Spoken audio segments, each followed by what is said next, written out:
If we were to put together a list of things that people universally hate, it would probably look something like this. Stop breathing, sure. Well, I like to do that, but a lot of people don't. And of course, no, that's not, well, at least I hope not. Cold calling, thank you. Cold calling freaks people out. When we're calling somebody else and we're asking them to make an appointment or buy something that they probably don't really want, we face rejection. We get nasty words. We get insults thrown in our face, and a lot of times they hang up on us. But cold calling doesn't have to be that way. It can be productive and fun, and it's easier than you think.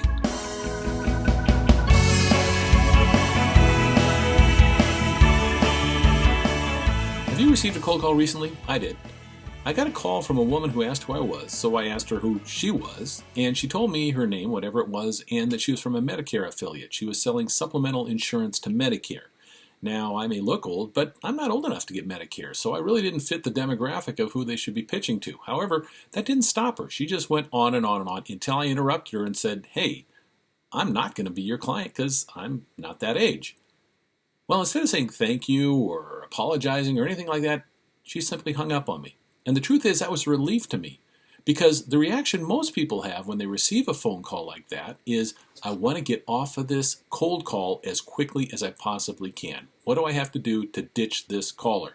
Because it's not pleasant. Even if the product could potentially help us, we still want to get off the call. And the reason is because when most people cold call, it's all about them.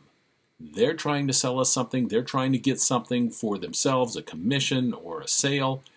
And it's not about us. It's focused on how they can make money off of us. If you're making cold calls, think about that. When we make a cold call, we can think our call is all about how great our product is or how much it can help them. But if the theme is, I want you to buy from me, I want to make money, and that comes through to the person you're calling, you're going to have a really hard time succeeding. Because people hate to be sold to. They like to make decisions on their own. So for making cold calls, how do we overcome that?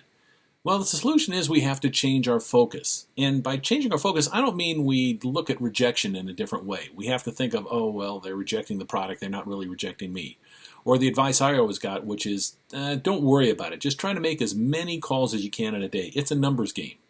Or employing some trick that you find in a book or on the internet about how to fool the customer into thinking a certain way.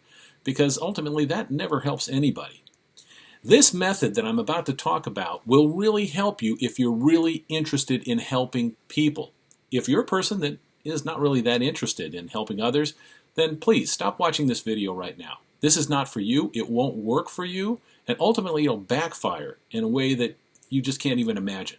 But if you are interested in helping others, this is the key.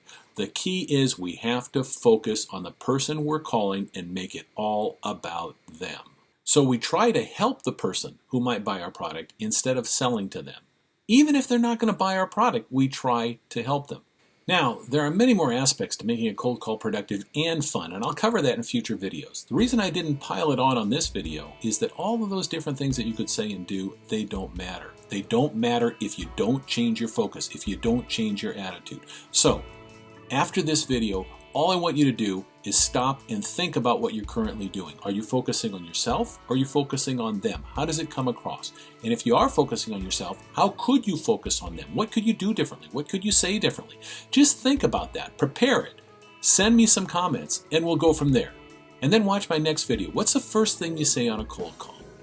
And thank you for watching this one. I hope my video was helpful. If so, click on the subscribe button and let's continue the journey with the next video.